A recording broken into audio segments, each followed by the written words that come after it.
Okay, so how do we find names that we are related to? Do all of you know how to do ordinance? What's it called even? Ordinance ready? Is it ordinance ready? I'm going to share my screen. And so I'm going to go to I'm going to log into my family history, and I have to choose tree or else log in. So I'm going to choose tree, and that will put me logged in. Now I'll be able to see temple here at the end of this line. And then I do ordinances ready. And then I tell it which ordinance I want. Baptism, in this case, I would choose baptism and confirmations. And it's going to sort through my ancestors that somebody else has submitted and give me a list. And it will be, let's see how many baptisms it gives me. Just 4.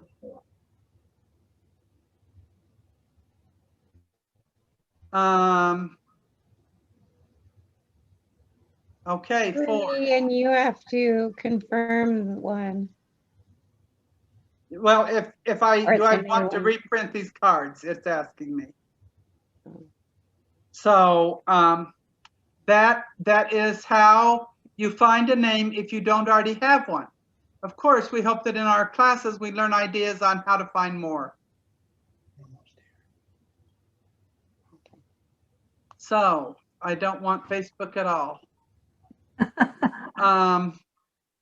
I needed Facebook to get logged on tonight. Now I'm trying to figure out how to get back to full view.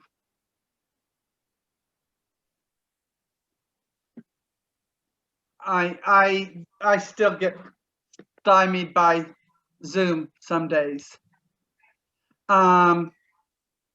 Click the little camera at the bottom. Well, I don't have a thing at the bottom. When I can get the thing at the Little blue bottom. camera. See. Well, oh, maybe I bet there I got it. Okay, I just had to hold my mouse over there. Now I'm going to go back to stop screen view for a minute. Stop screen share for a minute.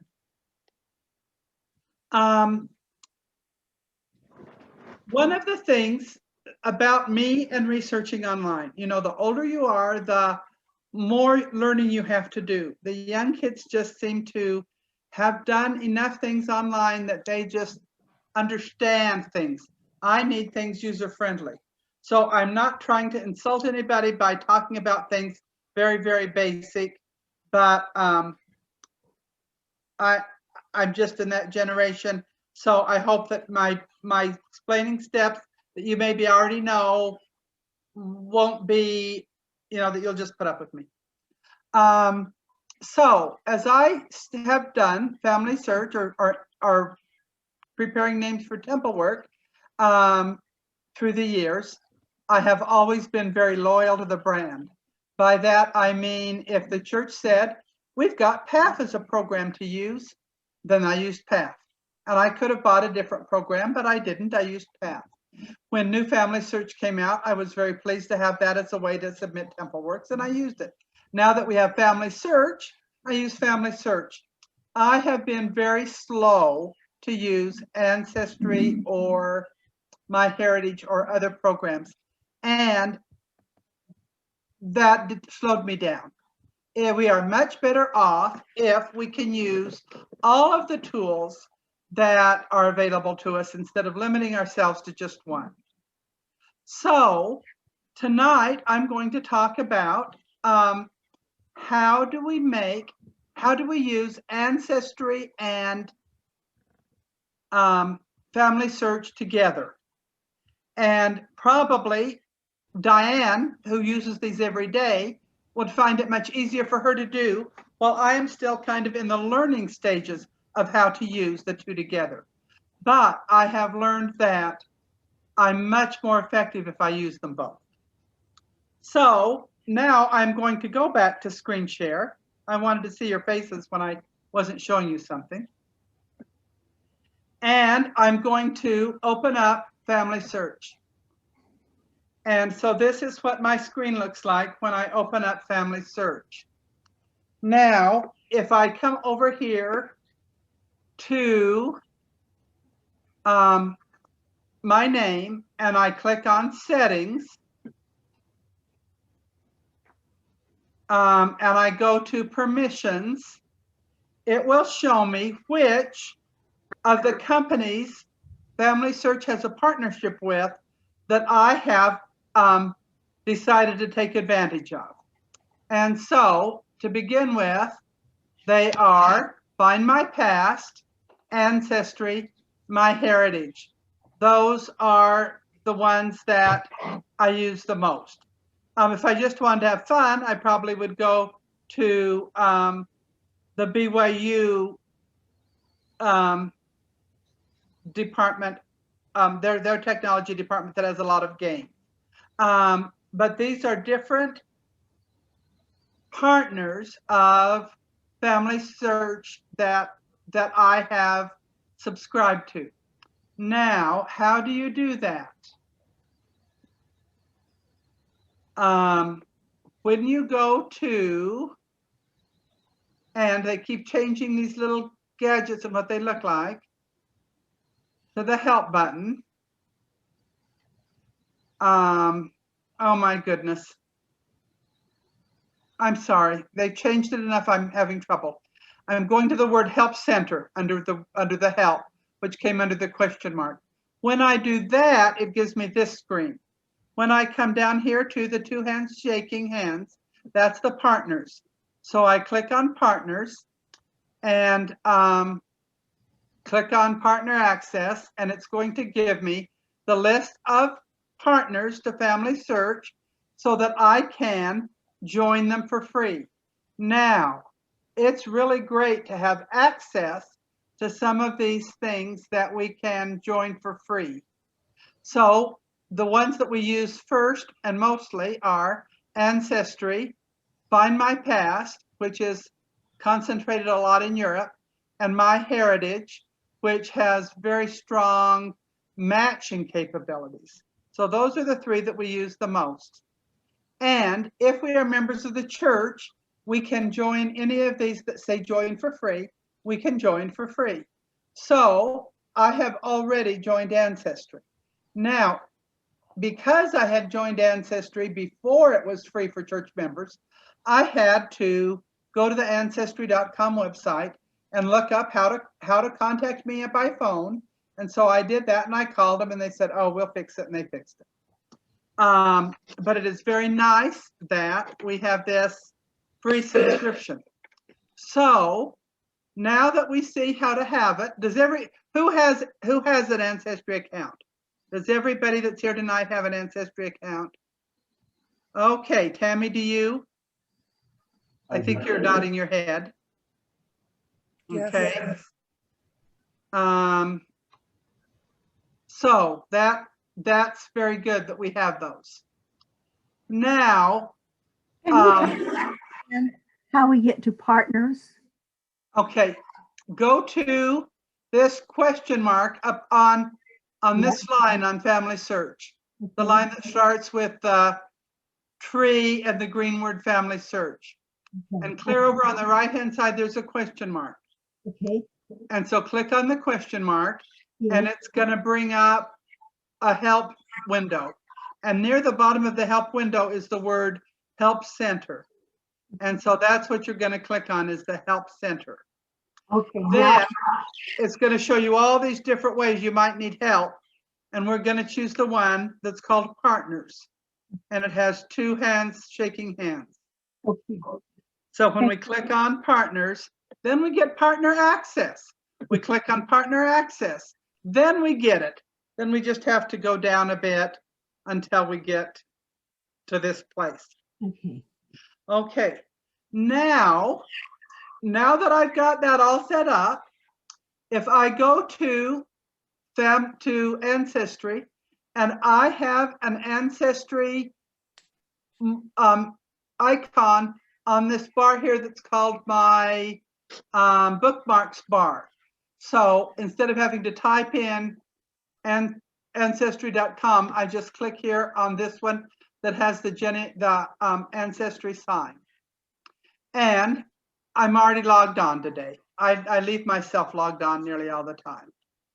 Okay, so I'm working today on Leonard and Elizabeth Sellers. And I was working on them earlier, so all I have to click is this thing. Now, actually, I wanted to go to his profile page.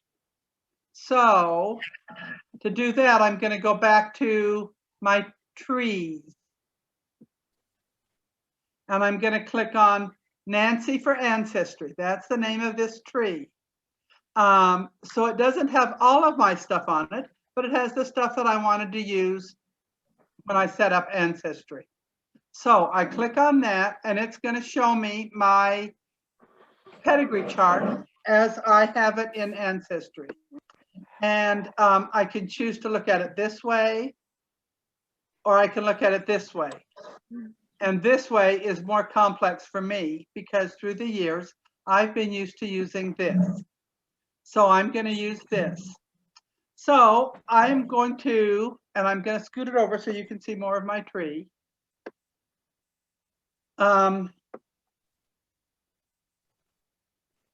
So Little Barry Weaver is one of my ancestors.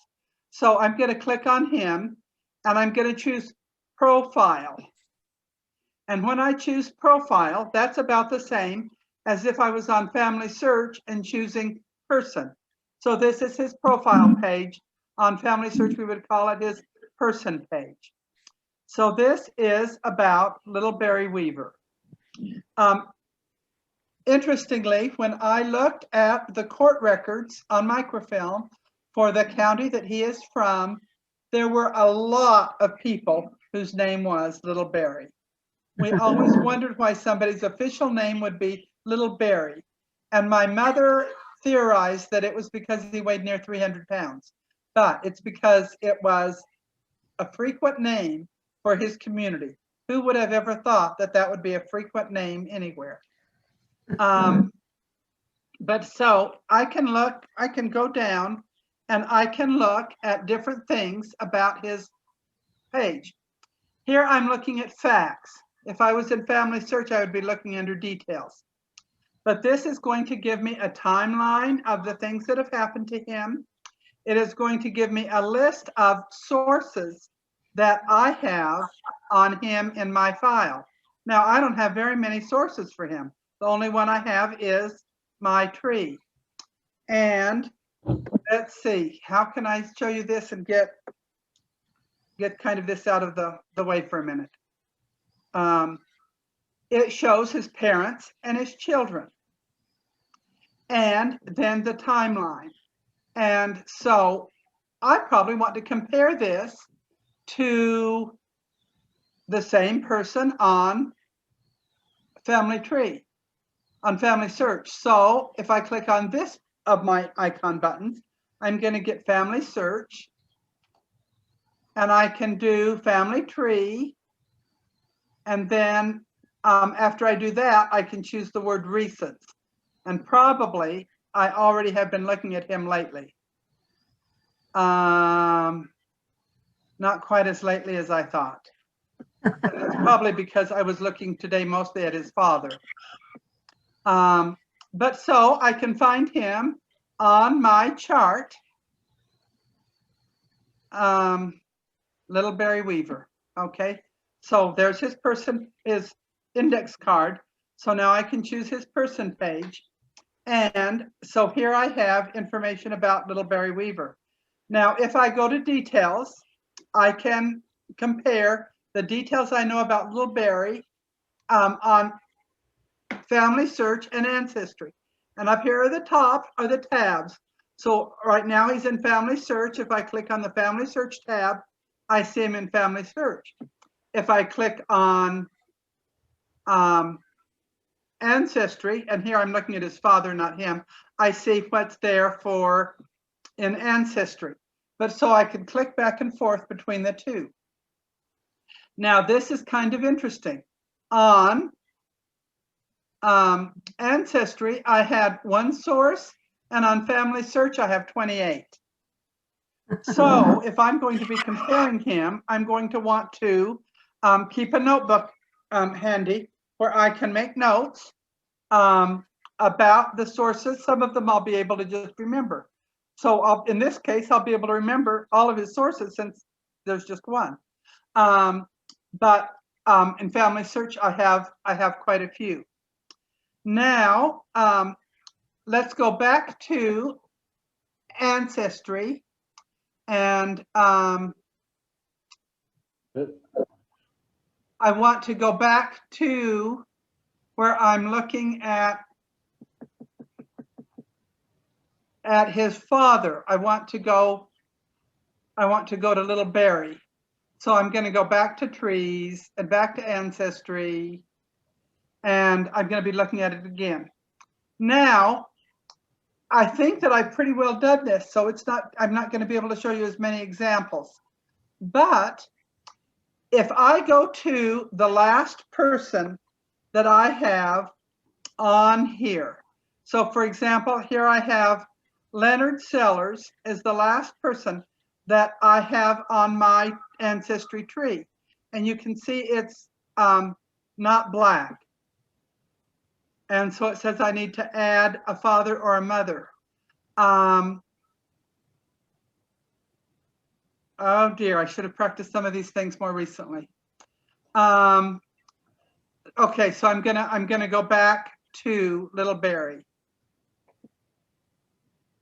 and go to his profile page, because I want to show you what happens if your membership to Ancestry is through the church. If you have a free thing through the church, right up here on this line, I'm going to have the Family Search icon.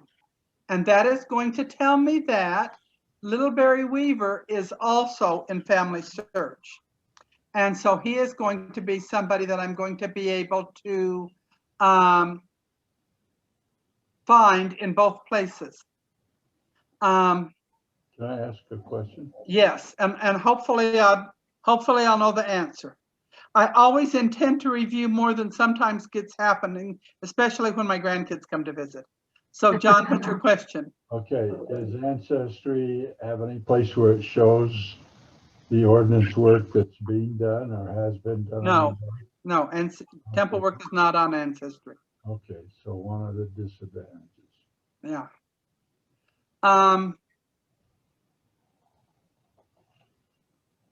So I can.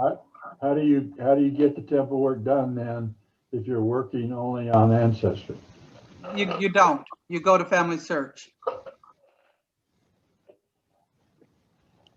Okay.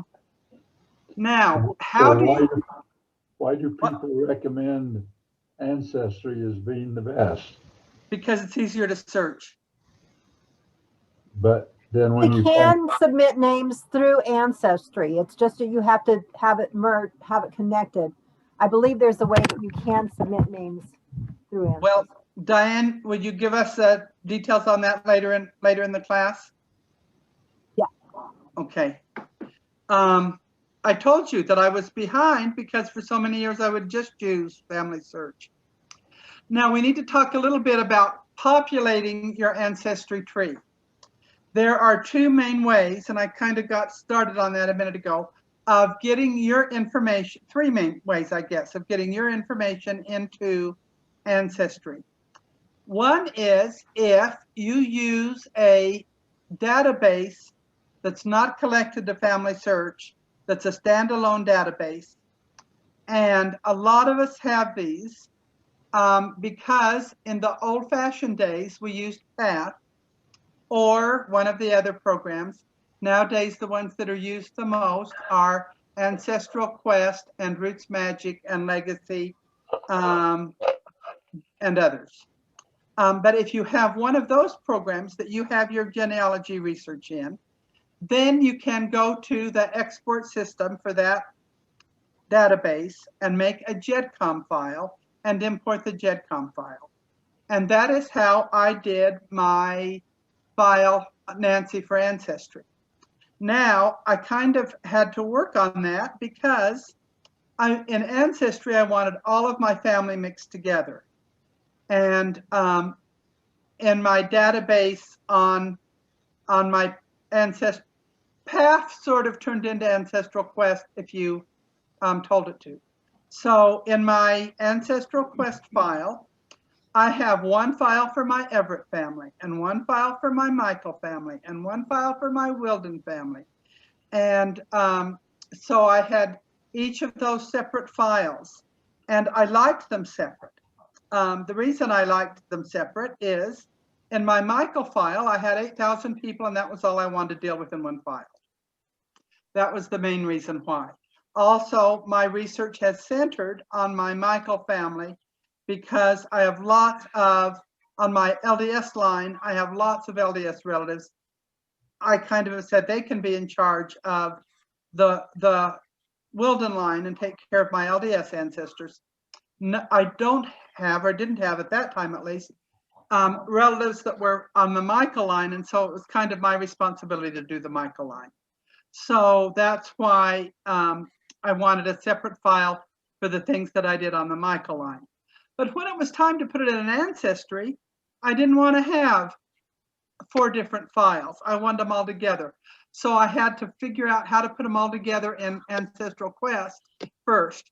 And so I did that. And so as I made that file, I called it for Ancestry. So that's why the name of this tree is called Nancy for Ancestry, is that I wanted to have all of those together, as if you needed to know all those details. So when I imported it, it put in my tree. Now, if I didn't have a file like that already to start with, when you first open up Ancestry the first time, and you have an LDS membership, it's going to say, well, do you want to import your tree for families from Family Search? And you'll say, oh, yes, I do.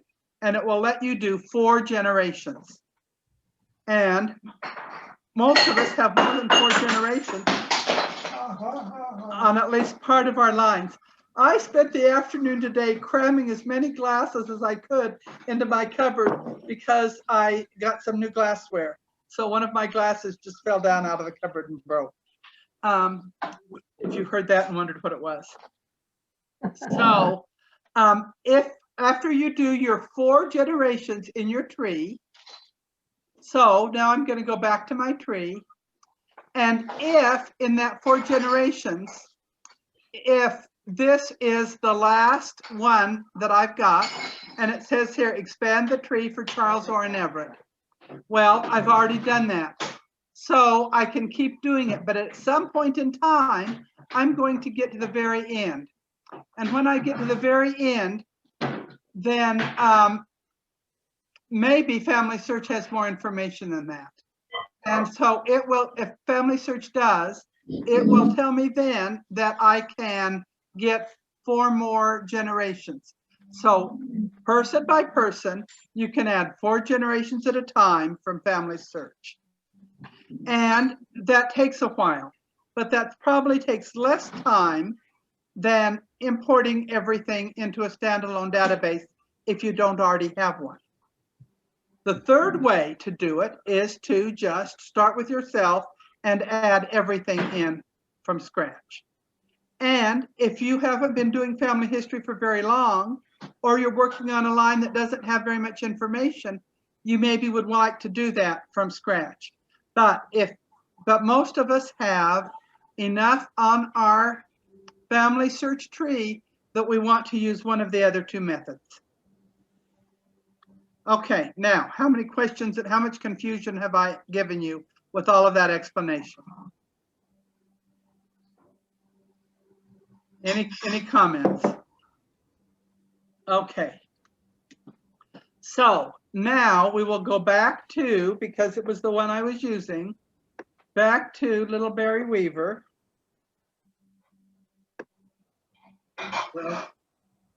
We'll try to. What happens if I just start from scratch? Will it let me start from scratch? Nope. Can I do this button? Let's see. Yep. So Little Barry Weaver. And then I'm going to go back to his profile page. Okay.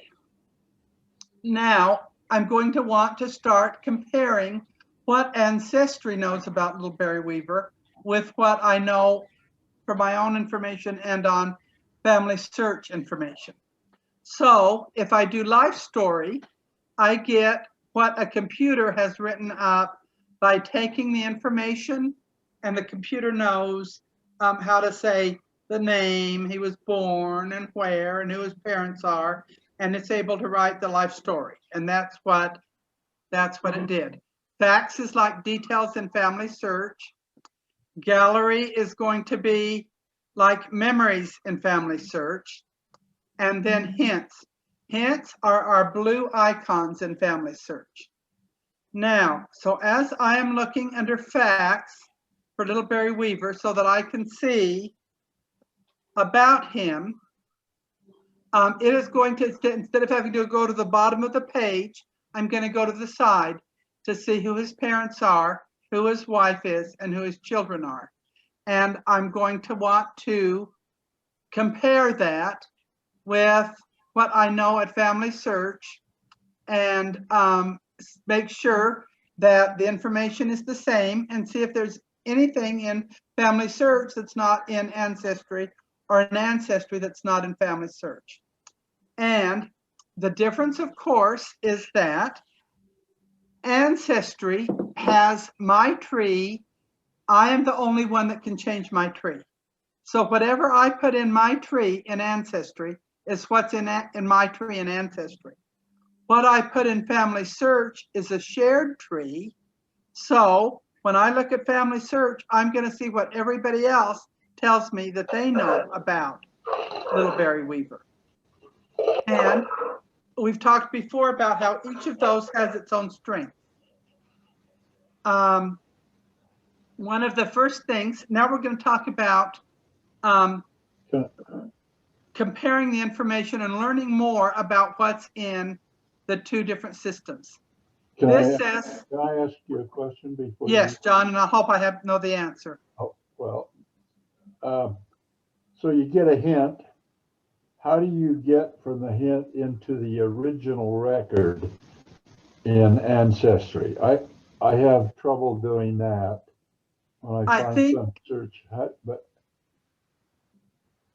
you know, a lot of times the original record is a lot more than just an indexed file. But how do you do that in Ancestry? Well, I maybe haven't done it enough to understand why you're having troubles, but let's just try it. Let's look at hints. When I look at hints and it pulls them up for me, the first thing it's going to show me is member trees. 3 other people have said, I'm putting my tree in Ancestry, and people can't change it, but they can look at it. Right. Or it also has these other things. It has a photo of him. It has another photo. It has a picture of the cemetery where he was done. It looks like we're just going to have mostly pictures.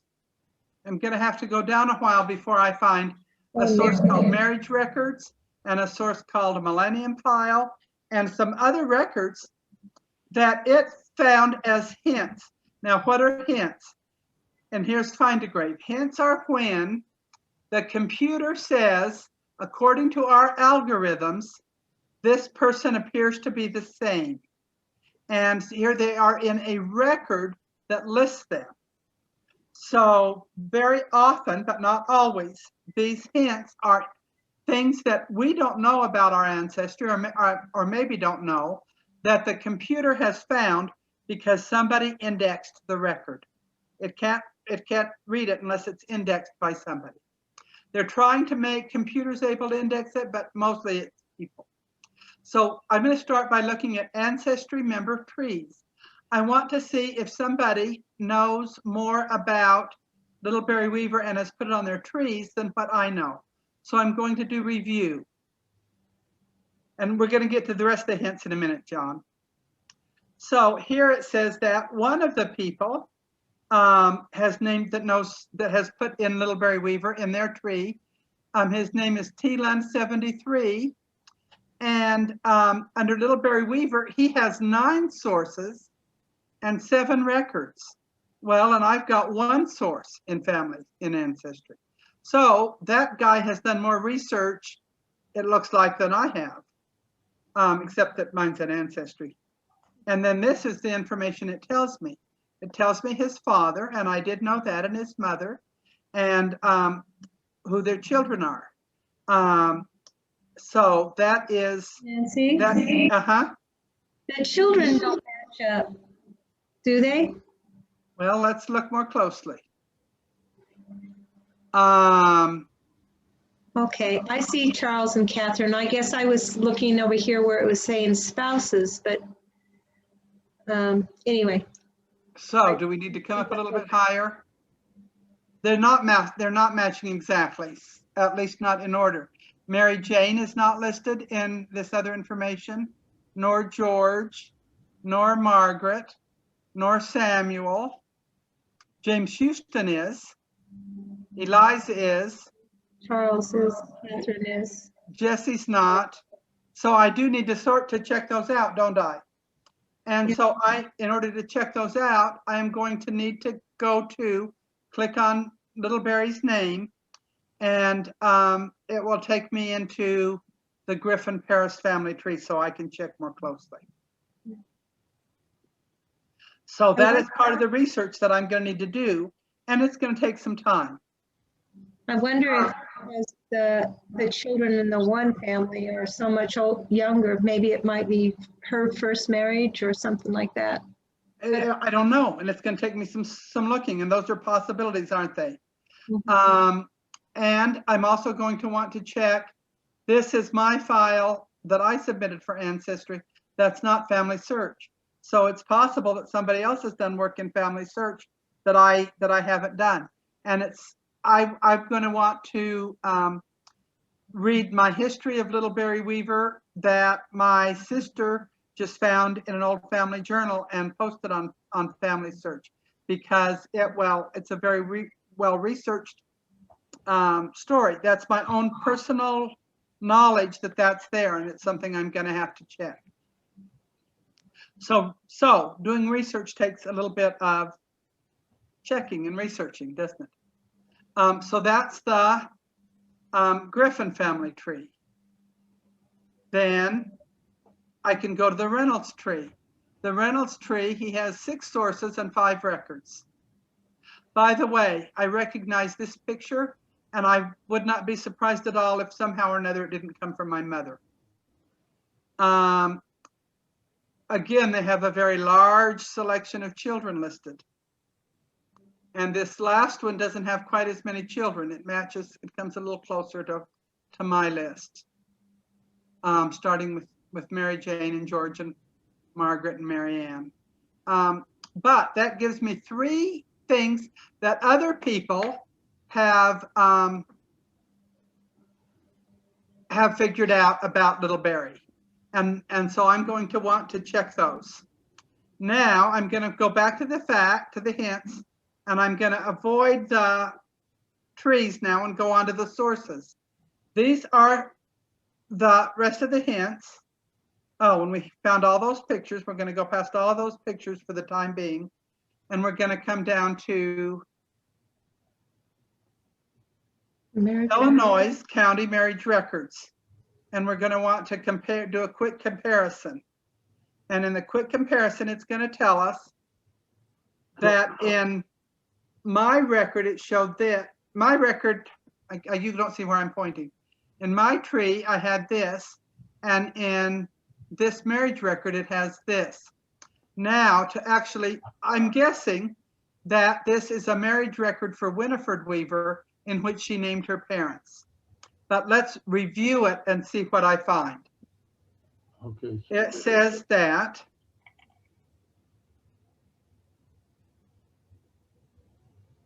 the child is Winifred Weaver, and that, Little Barry Weaver is the main person in the record. Sarah Neal is his spouse, and the child is Winifred Weaver. That still sounds to me like it is a child's marriage record. view record page.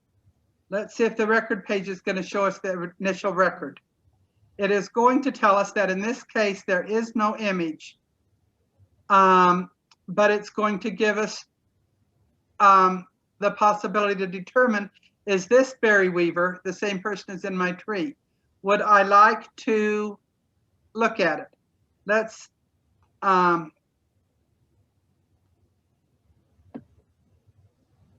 Says there's no record. it says there's no record. It says there's no image. Yeah, it's got a file number there that you could probably look up then. Look up the, Down here in the sources? right there, up there above maybe it says film number, right there above that. Oh, this film number. Okay. That's probably the original record then that we go on to that film number and find that original image then. And that's kind of answering my question. Okay. Now we also can search in Family Search on the Family Search main search page.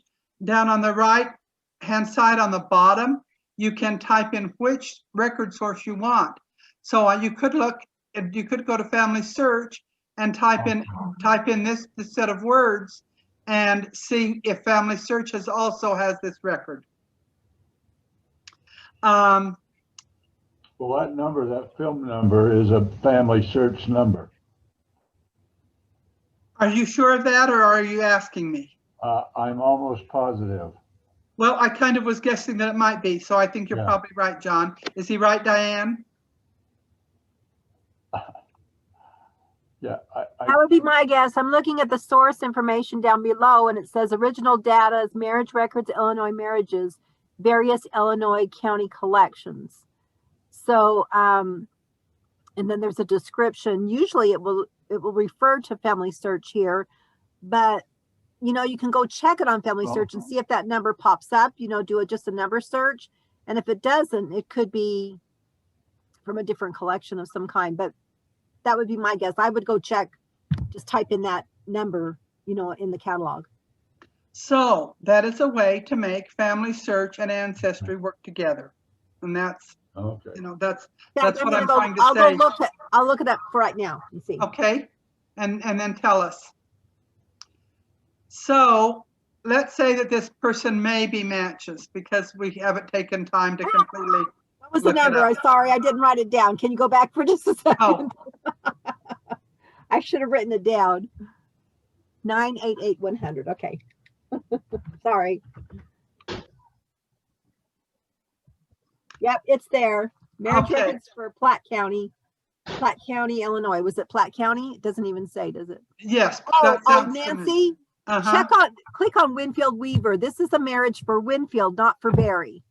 Yes, she is the child and telling who her parents are. And then it gives you more information. Oh, it gives us more information. Yeah.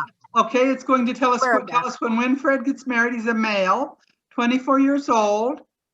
He got married the 9th of March, 1881 in Piatt County, and married Mary Ellen Lowe.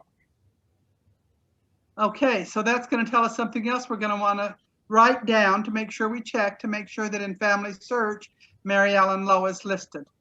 Okay, so now we want to save that. Good answer. We want to save it to someone in our tree.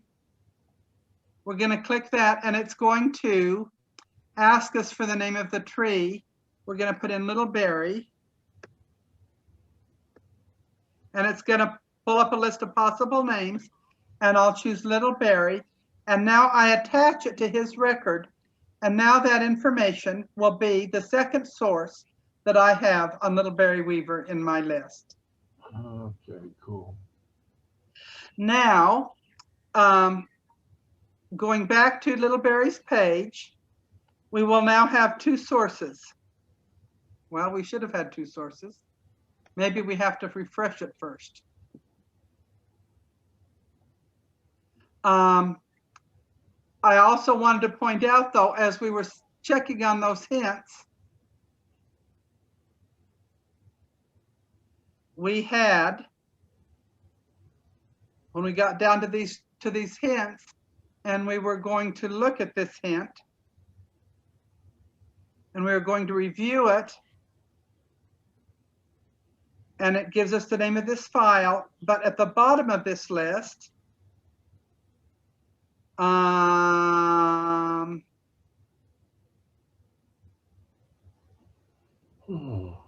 maybe we have to, okay, what I'm trying to show you is how, and maybe it's because we did a quick compare. It was giving us a list of, already it was showing us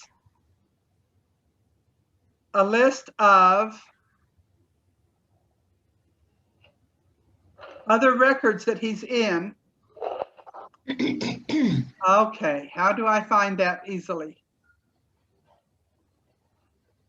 Sometimes they show up on his main page. Do we have down here at the bottom of his family? Nope. Okay, Diane, what should I have been doing to be able to see that list of other records? Maybe it just has, maybe it's because I'm on hints instead of in facts. Except that while I was in hints, it was showing it to me. What are you looking for again? I'm sorry. There was a list over here on the side of. You have to go into a record first. Oh, you talking about when you're comparing them? It compares if you do the review.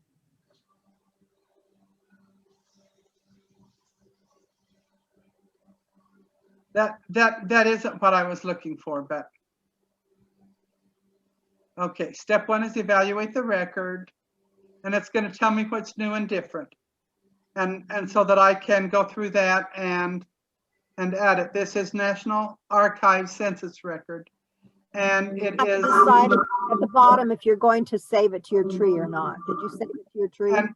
And I didn't yet, because I was going to show that in the census record, they just called him LB, whereas his full name is Little Barry. It says he was born in about 1814, whereas we know the exact date.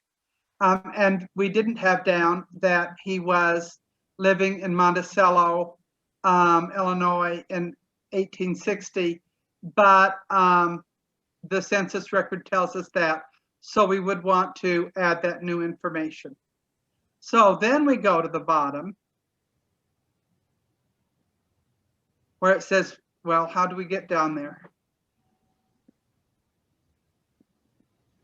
Would you like? There's another line on the outside, Nancy. There's another line that you can arrow with. It looks like not this one, and not this one. Is there one further over? That one that you pointed to first. It's not the inside one. There's one on the outside. Okay. Oh, okay, it's not that. So the one on the inside doesn't go all the way down? Well, oh, clear. It said way down here. And I have to move my things out of the way a little bit. Can I move my things out of the way? It's going to be, that said I was undecided because I couldn't see what to click on. But that way, that is allowing me to compare them without having to write it down or show it on the screen at the same time. So I'm still not being successful in being able to go to Little Barry Weaver and have a list of sources, and maybe it's because they have to have already been chosen for them to be able to show up, so that I can see them, see the sources. I guess that's it. And you have to put them in. You have to put the source. And so after they're already in, they're going to show up in that middle column, and then I can click on them. Those are not going to show up showing that I can research them. So excuse me for that diversion. But what I was trying to show here too is that there's the first thing we do when we're searching is we're going to do the low hanging fruit. And the low hanging fruit is going to be these 20 hints.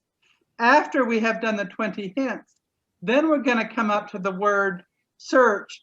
And then we're going to go through and we're going to search either specifically all collections, just census records, birth, marriage, and death, military, whatever strategically I think is the best thing to search in. But here I'm sort of not aiming my arrow. When I come over here and do hints, first I'm aiming my arrow at a target of things that are very likely more information about my ancestor. So what I want to do first is these hints. Now, after I have reviewed somebody, a source, and added them, it is possible to, so if we came back to a census that I'm pretty sure he's in, and I review it, and I come down and I add it, and Diane, I'm going to ask for your help in this because it's been a while since I've done it. And I want to choose the button. Does this button right here say save? Let's see if it does. No, it said ignore. It's the left side, the left side. And that was the middle? Okay, I can't see it because I've got too many Zoom stuff. Once you have a source listed in Ancestry, you can transfer that source over to Family Search. And you can do it through Ancestry. You don't have to rewrite the whole source as a new source in Family Search. And that is very nice to be able to do that. That Family Search and Ancestry are partners enough that you can also transfer that source into Family Search. And for a bunch of reasons, one of which it's 8 o'clock. I'm not going to show you that right now. Like me to show you where the temple thing is, how to submit a name? Oh, yes, let's take the last minute and do that. Can I share the screen? Can you share it with me? So I'm going to stop my share. Now you should be able to share. Host disabled participant screen sharing. Oh, it's not letting me. Is Heather on? Can she, or can you share? Can you enable me to share it? Go to participants, I think.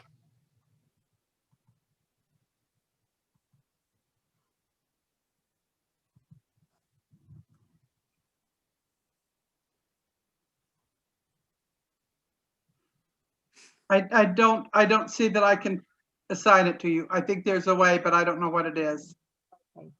Okay, can you go back to Ancestry then? You betcha.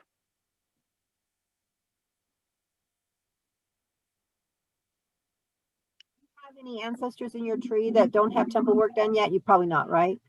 Well, Okay. I do because I have some that I don't have permission to do it. Oh, okay. Well, you can go ahead and click on it anyways. It'll still show you. Go ahead and click on one who needs temple work. Okay, I'm going to have to go down to his son. Okay, see the tree at the top, the Family Search tree.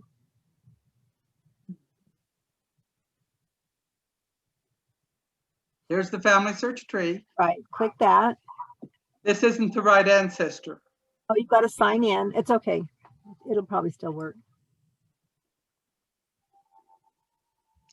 Okay. Now click on the tree again. You see at the very top, it says ordinance details. Ordinance details, yes.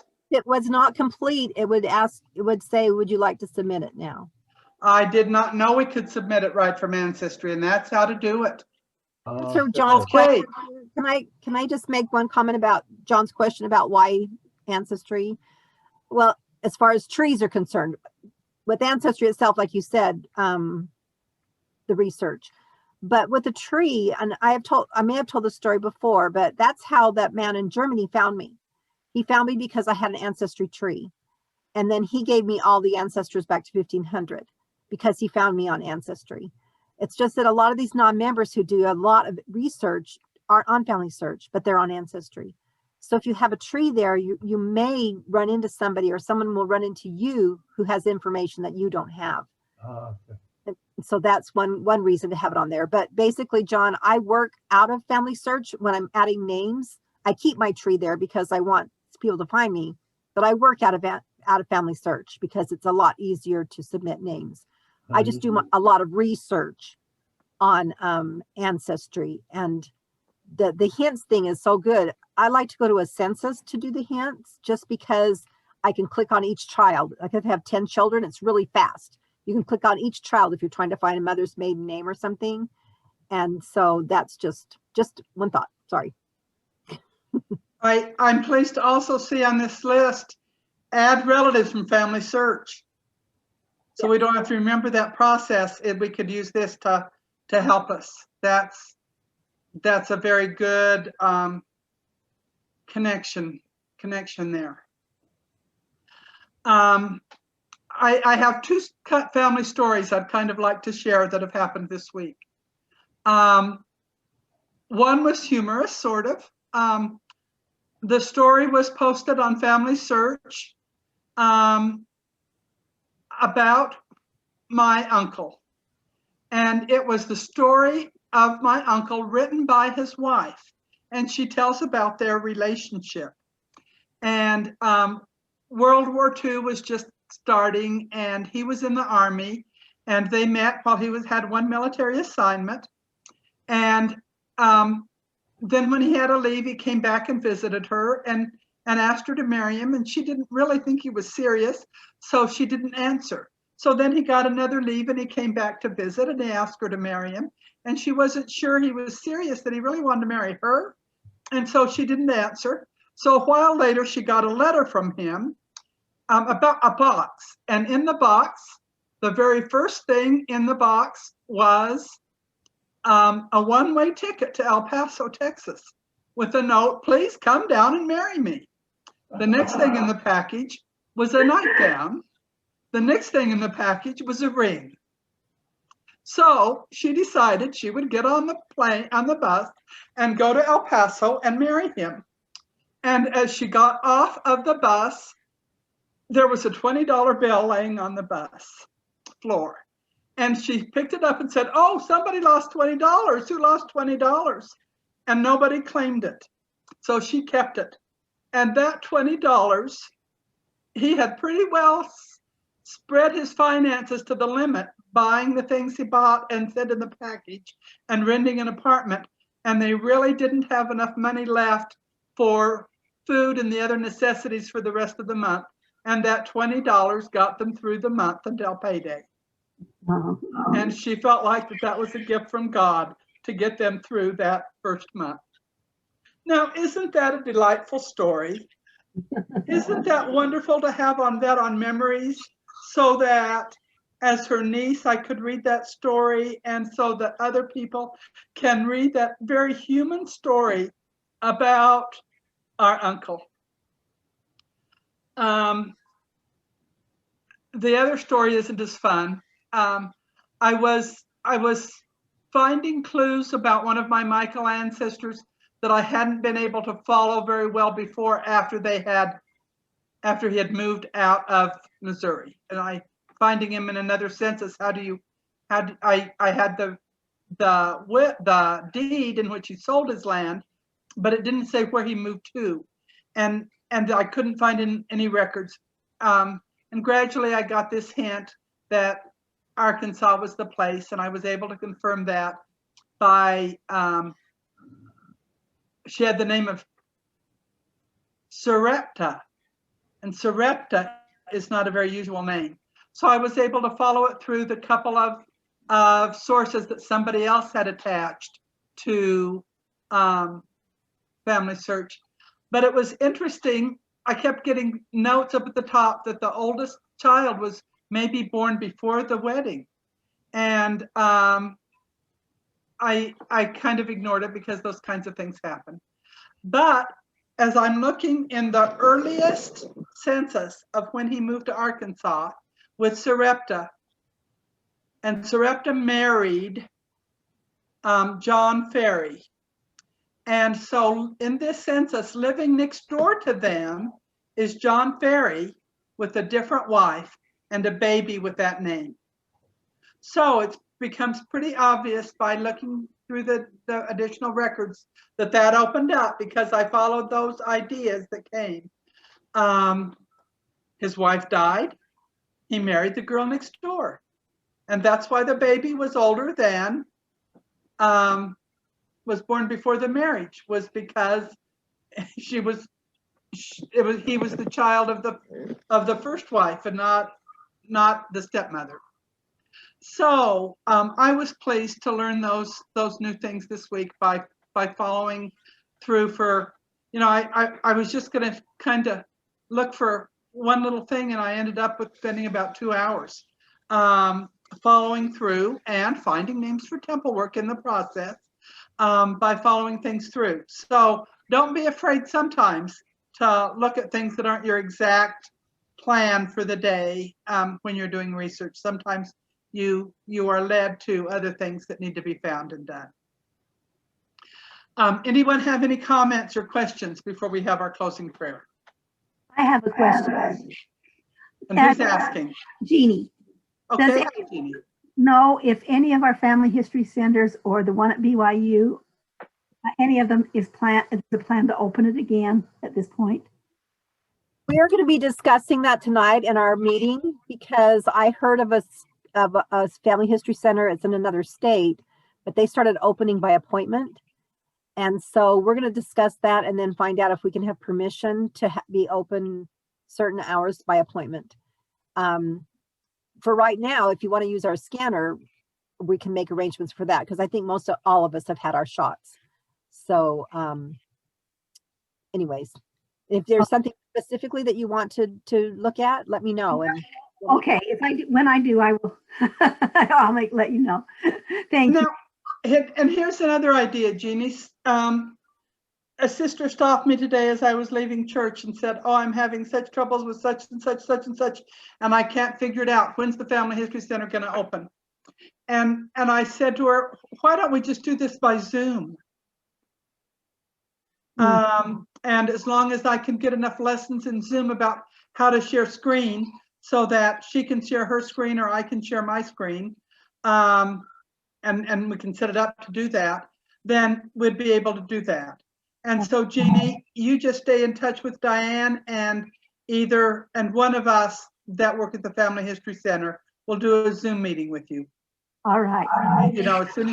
As soon as you have a question and you're ready, and if it's a long question, then we'll probably say, let's set an hour limit.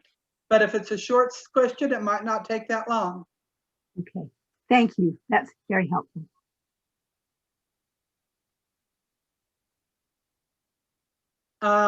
Any other comments or questions?